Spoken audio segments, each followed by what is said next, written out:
শ্রী গৌরীদাস পণ্ডিতের প্রেমোদ্দণ্ড ভক্তি কৃষ্ণ প্রেমা দিতে নিতে ধরে মহাশক্তি। নিত্যানন্দে সমর্পিল জাতিকুলপাতি, শ্রী চৈতন্য নিত্যানন্দে করি প্রাণপতি। জয় নিতাই, জয় গৌর, জয় রাধে গোপীনাথ। আজ আমি আপনাদের সামনে উপস্থাপন করতে চলেছি মহাপ্রভুর অন্তরঙ্গ পার্ষদ তথা নিতাই গৌর বিগ্রহের প্রথম সেবা পূজা প্রতিষ্ঠাতা শ্রীল গৌরীদাস পণ্ডিতের দিব্য অলৌকিক জীবনচরিত কথা। আজকের এই ভিডিওর মাধ্যমে আমরা জানতে পারব শ্রী গৌরীদাস পণ্ডিত কে ছিলেন, তাঁর জন্ম ও বংশ পরিচয়, তিনি কিভাবে নিত্যানন্দ প্রভু ও মহাপ্রভুর কৃপা লাভ করে বঙ্গদেশে প্রথম নিতাই গৌরের সেবা পূজা প্রতিষ্ঠা করেছিলেন, বিগ্রহ কিভাবে সচল মূর্তি ধারণ করে গৌরীদাস পণ্ডিতের নিবেদিত ভোগান্ন গ্রহণ করেছিলেন, মহাপ্রভু কৃপা করে তাঁকে তাঁর বৈঠা এবং স্বহস্ত লিখিত গীতার পুঁথি প্রদান করেছিলেন, গৌরীদাস পণ্ডিতের প্রিয়তম শিষ্য শ্রী হৃদয় চৈতন্য প্রভুর সহিত নিতাই গৌর বিগ্রহের অপ্রাকৃত অলৌকিক লীলা, এছাড়াও গৌরীদাস পণ্ডিতের ইচ্ছা পূরণ করতে নিতাই গৌর বিগ্রহ কিভাবে অলঙ্কার পরিধান করেছিলেন, এই সমস্ত অপ্রাকৃত অলৌকিক লীলাদি নিয়ে থাকছে আজকের নিবেদন। তো আজকের এই জীবন কাহিনী হতে চলেছে আপনাদের কাছে অত্যন্ত চিত্তাকর্ষক এবং আনন্দদায়ক। আশা করি আজকের এই ভিডিও শ্রবণ করে আপনারা পৌঁছে যাবেন এক অপ্রাকৃত জগতে। তো আপনাদের সকলের কাছে আমার করজোড়ে নিবেদন, আপনারা ভিডিওটি শেষ পর্যন্ত শ্রবণ করবেন। আশা করি আপনাদের মনের যাবতীয় প্রশ্নের উত্তর এই ভিডিওর মাধ্যমে পেতে চলেছেন। সঙ্গে এও আপনাদেরকে জানিয়ে রাখি, আমার চ্যানেলের প্লেলিস্ট ভিজিট করে ভক্ত চরিত কথা এই প্লেলিস্টে গিয়ে মহাপ্রভুর পার্ষদদের অমৃতময় জীবনচরিত কথা অবশ্যই শ্রবণ করবেন। আশা করি ভালো লাগবে এবং ভালো লাগলে আমার চ্যানেলটি সাবস্ক্রাইব করতে করজোড়ে অনুরোধ করছি। তো শুরু করছি আজকের ভক্তচরিত কথা। তাঁর জন্ম সাল নিয়ে সঠিক তথ্য গ্রন্থে পাওয়া না গেলেও একথা প্রমাণিত যে তিনি ছিলেন গৌরাঙ্গের বাল্যলীলার সঙ্গী, সখ্য ভাবের উপাসক। ব্রজলীলায় গৌরীদাস পণ্ডিত ছিলেন ব্রজের দ্বাদশ গোপালের অন্যতম সুবল সখা। অধুনা তিনি গৌরলীলায় গৌরীদাস পণ্ডিত রূপে আবির্ভূত হয়েছিলেন। শ্রী নিত্যানন্দ শাখা নবদ্বীপ থেকে 5-6 ক্রোশ দূরে শালিগ্রামে গৌরীদাসের জন্ম। বর্ধমান জেলার কালনা সংলগ্ন অম্বিকানগরে তাঁর শ্রীপাঠ। শান্তিপুরের পরপারেই তিনি বাস করতেন। পিতা ছিলেন কংসারী মিশ্র, মাতা কমলা দেবী। অগ্রজ ছিলেন সূর্যদাস পণ্ডিত ওরফে সূর্যদাস সরখেল। তাঁরা 6 ভ্রাতা ছিলেন, যথা দামোদর, জগন্নাথ, সূর্যদাস, গৌরীদাস, কৃষ্ণদাস ও নৃসিংহ চৈতন্য। গৌরীদাসের পত্নীর নাম ছিল বিমলা দেবী। তাঁদের 2 পুত্র, প্রথম বলরাম ও দ্বিতীয় রঘুনাথ। অন্যদিকে গৌরীদাসের জ্যেষ্ঠ ভ্রাতা সূর্যদাসের 2 কন্যা, বসুধা এবং জাহ্নবা দেবী। পরবর্তীকালে এই শ্রীমতী বসুধা ও জাহ্নবা দেবীর সহিত শ্রীমন নিত্যানন্দ প্রভুর বিবাহ হয়েছিল। যদিও গৌরীদাস পণ্ডিতের পূর্ব নিবাস ছিল শালিগ্রাম, তথাপি সূর্যদাস একদিন তাকে বললেন, তুমি অম্বিকা কালনায় গিয়ে বসবাস করো, সেখানে গঙ্গা তীরে নির্জনে ভজন সাধন করো। এর চেয়ে মনপ্রুত কথা আর কি হতে পারে। গৌরীদাস অম্বিকায় চলে গেলেন। সরখেল সূর্যদাস পণ্ডিত উদার, তাঁর ভ্রাতা গৌরীদাস পণ্ডিত প্রচার। শালিগ্রাম হইতে জ্যেষ্ঠ ভ্রাতাই কহিয়া, গঙ্গা তীরে কইল বাস অম্বিকা আসিয়া। অতঃপর জ্যেষ্ঠ ভ্রাতার আদেশ অনুসারে গৌরীদাস অম্বিকা কালনায় চলে এলেন এবং সেখানে বসবাস শুরু করলেন। শ্রীমন মহাপ্রভু নবদ্বীপে বিবিধ লীলাবিলাস করবার পর একদিন শ্রীমন নিত্যানন্দ প্রভুকে সঙ্গে নিয়ে শান্তিপুর থেকে ফিরবার পথে হরিনদী গ্রামে এসে পৌঁছন। সেখান থেকে নৌকা নিয়ে নিজেই বৈঠা চালিয়ে গঙ্গা পার হলেন, উঠলেন অম্বিকা নগরে। হাতের বৈঠা ছেড়ে দিলেন না, হাতে করেই গৌরীদাসের অঙ্গনে এসে উপস্থিত হলেন। গৌরীদাস ভবনের বাহিরে অবস্থিত একটি তেঁতুল বৃক্ষতলে উপবেশন করলেন। গৌরীদাস তো স্তম্ভিত। তোমার জন্য এই বৈঠা নিয়ে এলাম, বললেন গৌরাঙ্গ মহাপ্রভু। বৈঠা দিয়ে কি হবে? কি হবে? এই বৈঠা দিয়ে তুমি মানুষকে ভবনদী পার করিয়ে দেবে। এই লেহ বৈঠা এবে দিলাম তোমারে, ভবনদী হইতে পরে করহ জীবেরে। গৌরীদাস দুই হাত পেতে বৈঠাটি গ্রহণ করলেন। তারপর প্রভু তাকে আলিঙ্গন করে আরেকটি জিনিস দিলেন। প্রভুর আলিঙ্গন পেয়েই তো গৌরীদাস পরিপূর্ণ। সে ভেবে পেল না এর থেকে অতিরিক্ত আর কি জিনিস হতে পারে। এমন জিনিস যা তুমি কল্পনায়ও আনতে পারবে না, বললেন মহাপ্রভু। সত্যি অকল্পনীয়। প্রভুর স্বহস্ত লিখিত একখানি গীতার গ্রন্থ দিলেন গৌরীদাসকে। মহাপ্রভুর শ্রীহস্ত লিখিত গ্রন্থ পেয়ে গৌরীদাসের আনন্দের সীমা রইল না। আবার অনেকের মতে মহাপ্রভু কর্তৃক এই গীতা প্রদানের ঘটনাটি এই সময় ঘটেনি, পরে আরেক লীলায় সংগঠিত হয়েছিল। মহাপ্রভু সেবার নীলাচল থেকে এই গ্রন্থ এনে গৌরীদাসের হাতে অর্পণ করেছিলেন। যাই হোক, মহাপ্রভু প্রদত্ত সেই বৈঠা এবং গীতার গ্রন্থটি অদ্যপিও অম্বিকা নগরে যে দেব মন্দির রয়েছে সেখানে ভক্তদের চক্ষুকে সার্থক করতে আজও দর্শন দিচ্ছেন। এগুলোই তো ইতিহাস, এগুলোই তো সনাতন ধর্মের ঐতিহ্য। মহাপ্রভুর স্মৃতিবাহক ভক্তি রত্নাকরে বর্ণিত প্রভু দত্ত গীতা বৈঠা প্রভু সন্নিধানে অদ্যাপি অম্বিকায় দেখে ভাগ্যবানে। বহুদিন পর প্রভুকে পেয়ে গৌরীদাস আর ছাড়লেন না। চিরদিনের তরে সিও আলোয়ে রাখবার জন্য বহু কাকুতি মিনতি করতে লাগলেন। গৌরীদাস কাঁদতে কাঁদতে বললেন, তোমাদের আর ছেড়ে দেব না। তোমরা দুই ভাই এখানেই নিত্যবন্দী হয়ে বিরাজ করো। তোমাদের আমি প্রাণ ভরে সেবা করি। প্রভু বললেন, এক কাজ করো, আমাদের প্রতিমূর্তির সেবা করো। গৌরীদাস বললেন, প্রতিমূর্তির কি প্রাণ আছে? সে হাত দিয়ে খায়? প্রভু বললেন, হ্যাঁ, প্রাণ আছে এবং হাত দিয়ে খায়। প্রভু আরও বললেন, তুমি নবদ্বীপে যাও, সেখান থেকে নিম বৃক্ষ নিয়ে এসো এবং তা দিয়ে আমাদের দুই ভাইয়ের বিগ্রহ নির্মাণ করো। তোমার অভিলাষ নিশ্চয়ই পূর্ণ করব। গৌরীদাস চোখের জল মুছলেন। লোক পাঠিয়ে নবদ্বীপ থেকে নিম গাছ আনলেন। তৈরি হলো দুই দারু বিগ্রহ। এক বিগ্রহে নিত্যানন্দ, আরেক বিগ্রহে গৌরহরি। অদ্বৈতের আদেশে তাঁর ছেলে অচ্যুতানন্দ দশাক্ষর গোপাল মন্ত্রে অভিষেক করে দুই বিগ্রহকে প্রতিষ্ঠা করলেন। এই প্রথম নিতাই গৌর বিগ্রহ। গৌরীদাসই এই বিগ্রহের সেবা পূজার প্রথম প্রবর্তক।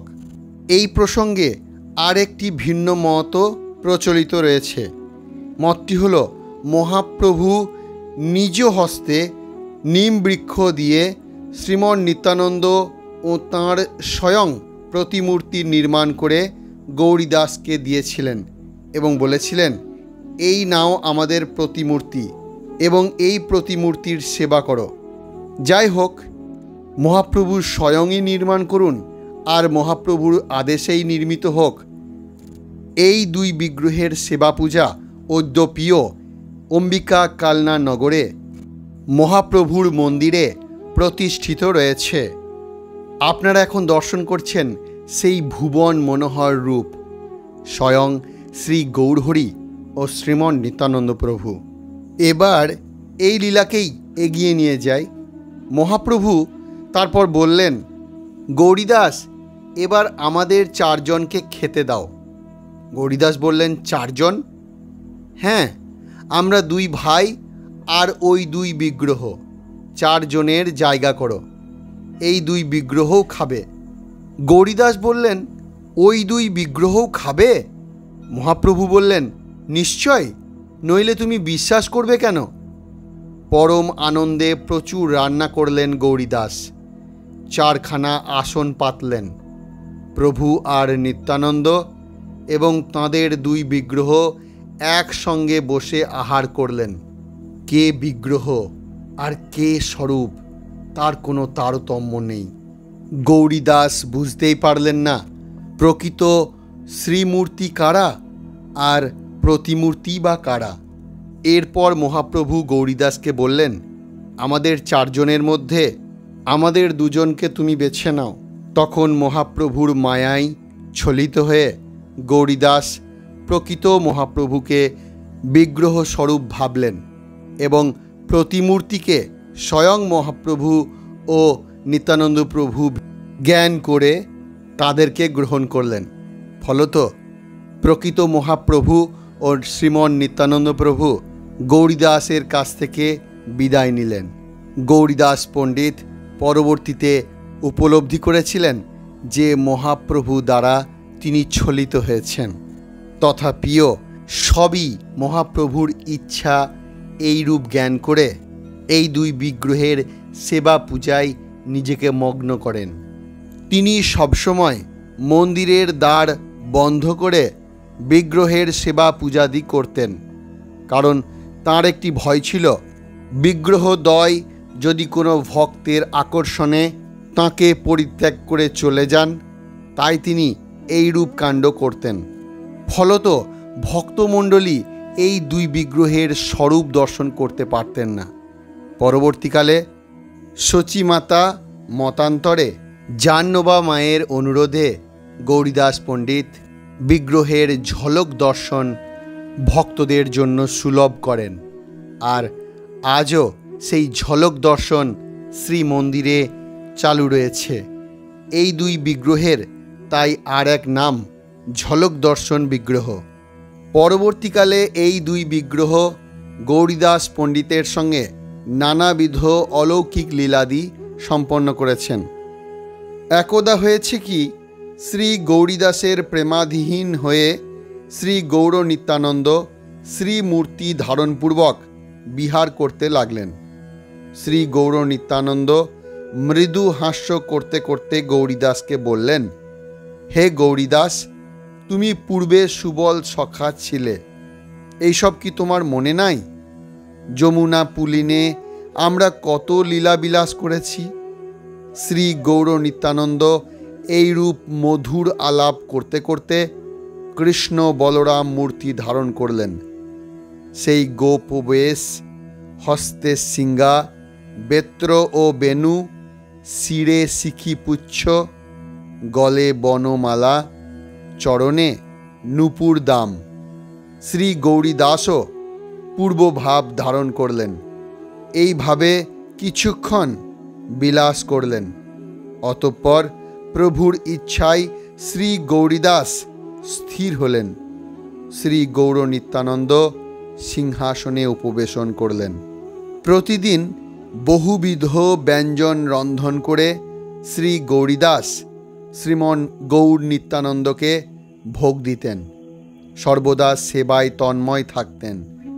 নিজের শারীরিক ক্লেশাদির অনুভূতি নাই। পণ্ডিত ক্রমে বার্ধক্য দশায় উপনীত হলেন।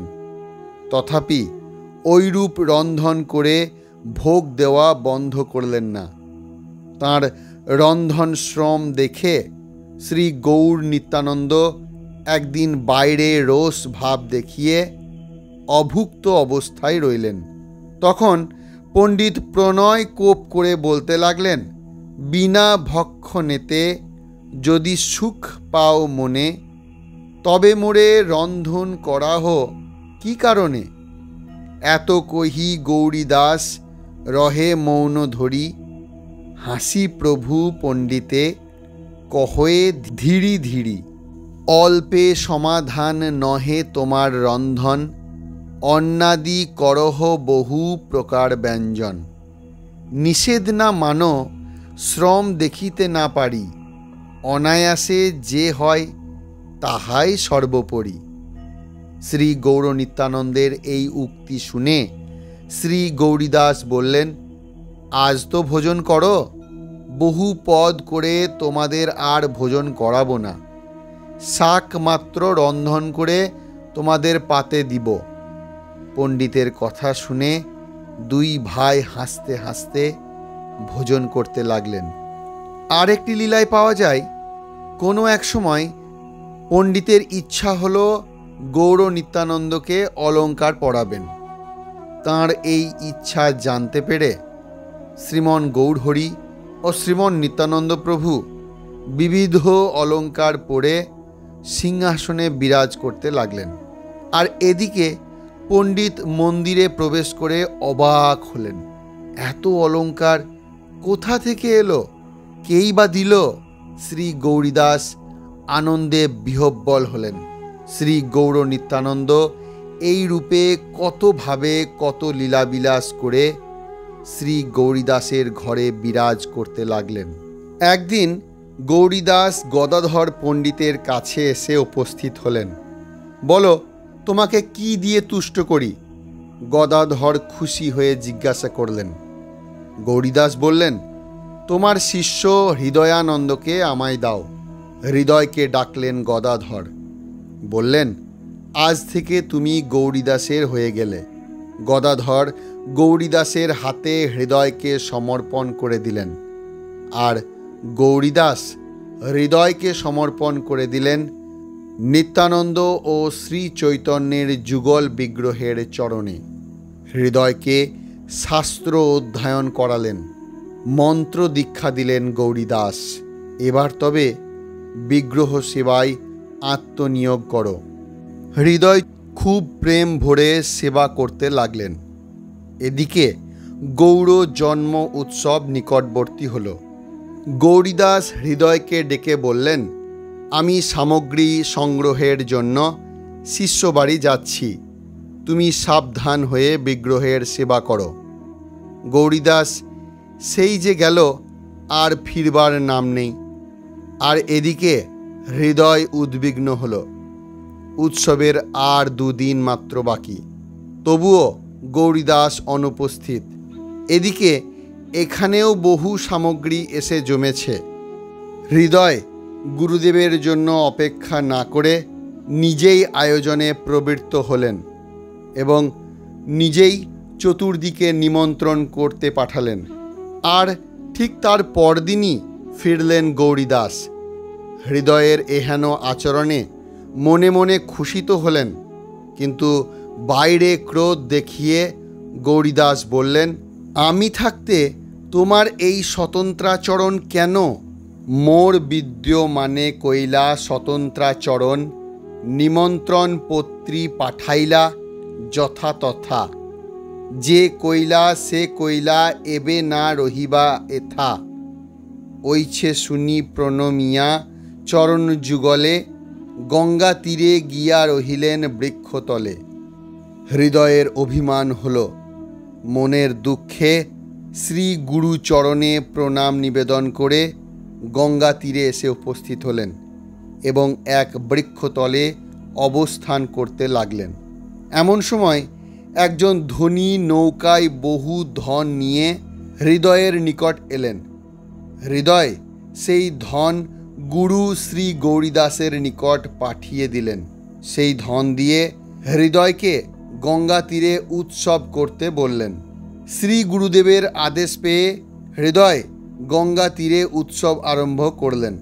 ক্রমে ক্রমে বৈষ্ণবগণ সেখানে সমবেত হতে লাগলেন। আর এদিকে শ্রী গৌরীদাস পণ্ডিত নিজ মন্দিরে উৎসবের আয়োজন করলেন। পূজারী বড় গঙ্গাদাস মন্দিরে প্রবেশ করে দেখলেন সিংহাসনে শ্রী গৌর নিত্যানন্দ নাই। পণ্ডিত বুঝতে পারলেন হৃদয়ের প্রেমে বশ হয়ে দুই ভাই তাঁর কীর্তনে যোগদান করতে গিয়েছেন। তখন গৌরীদাস মৃদু হাসতে হাসতে একখানি যষ্টি অর্থাৎ লাঠি হাতে নিয়ে গঙ্গা তটে উপস্থিত হলেন, যেখানে মহাকীর্তন উৎসব অনুষ্ঠিত হচ্ছিল। কিন্তু গিয়ে দেখলেন এক অভাবনীয় ব্যাপার। হৃদয় নাচছে, সঙ্গে দুই বিগ্রহও নাচছে। হাতে লাঠি ক্রুদ্ধ গৌরীদাসকে দেখে দুই বিগ্রহ যেন ভয় পেয়েই পালিয়ে গেলেন। গৌরীদাসের হাতের লাঠি খসে পড়ল আচমকা। তিনি একটু এগিয়ে গিয়ে আরও দেখলেন গৌর নিত্যানন্দ শ্রী হৃদয়ের হৃদয় মন্দিরে প্রবেশ করেছেন। তা দেখে আনন্দে শ্রী গৌরীদাস নয়নাশ্রু সংবরণ করতে পারলেন না।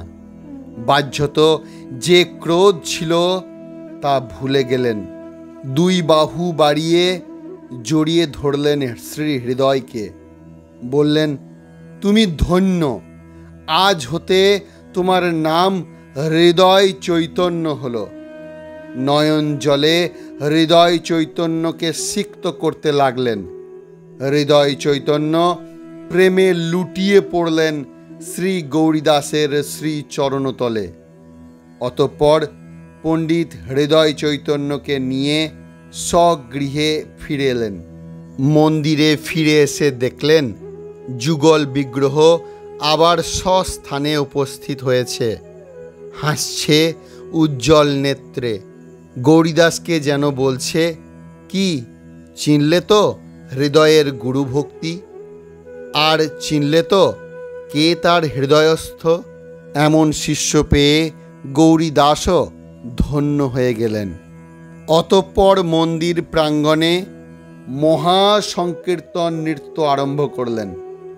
বৈষ্ণবগণ মহা হরিধ্বনিতে 10 দিক মুখরিত করতে লাগলেন। এই রূপে শ্রী গৌরসুন্দরের জন্মোৎসব শেষ হল। অতঃপর শ্রী গৌরীদাস হৃদয় চৈতন্যকে সেবার অধিকার প্রদান করলেন। শ্রী গৌরীদাসের শিষ্য শ্রী হৃদয় চৈতন্য এবং শ্রী হৃদয় চৈতন্যের শিষ্য হলেন শ্রী শ্যামানন্দ প্রভু, যাঁর জীবনীর ভিডিও আমি ইতিপূর্বে আমার চ্যানেলে আপলোড করেছি। আপনারা চাইলেই শ্রবণ করতে পারেন।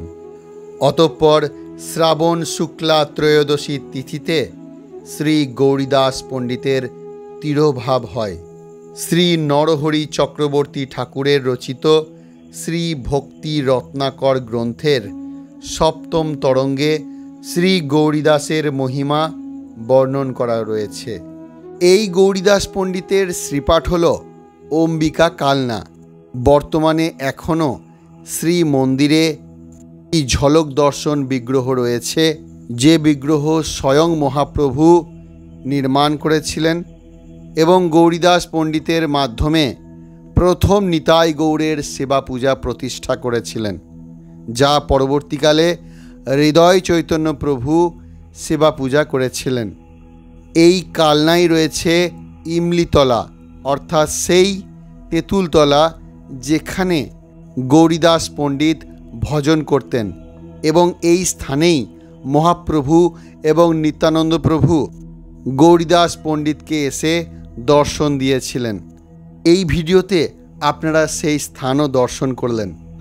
আপনাদেরকে এও বলে রাখি, অম্বিকা কালনা শ্রীপাঠ নিয়ে একটি আলাদা ভিডিও আমার চ্যানেলে অলরেডি আপলোড হয়ে রয়েছে। আপনারা চাইলেই দর্শন করতে পারবেন। যার ভিডিওর লিঙ্ক আমি ডেসক্রিপশন বক্সে দিয়ে দিলাম। তো আজকের উপস্থাপনা আমরা এখানেই সমাপ্ত করছি। গৌরীদাস পণ্ডিতের শিষ্য হৃদয় চৈতন্য প্রভুকে নিয়ে আরেকটি আলাদা ভিডিও আমরা আগামী দিনে নিয়ে আসব। আপনারা আমার চ্যানেলের সঙ্গে থাকবেন। ভিডিওটি ভালো লাগলে একটি লাইক দেবেন, সঙ্গে প্রচুর প্রচুর শেয়ার করে জনমানসে এই সমস্ত মহান জীবনচরিত কথা ছড়িয়ে দিয়ে প্রকৃত জীবের কল্যাণ সাধনে ব্রতী হবেন। আর আমার চ্যানেলটি ভালো লাগলে সাবস্ক্রাইব করে পাশে থাকবেন। সকলকে অসংখ্য ধন্যবাদ জানাই ভিডিওটি শেষ পর্যন্ত দেখার জন্য। হরে কৃষ্ণ কৃষ্ণ কৃষ্ণ হরে হরে, হরে রাম রাম রাম হরে হরে।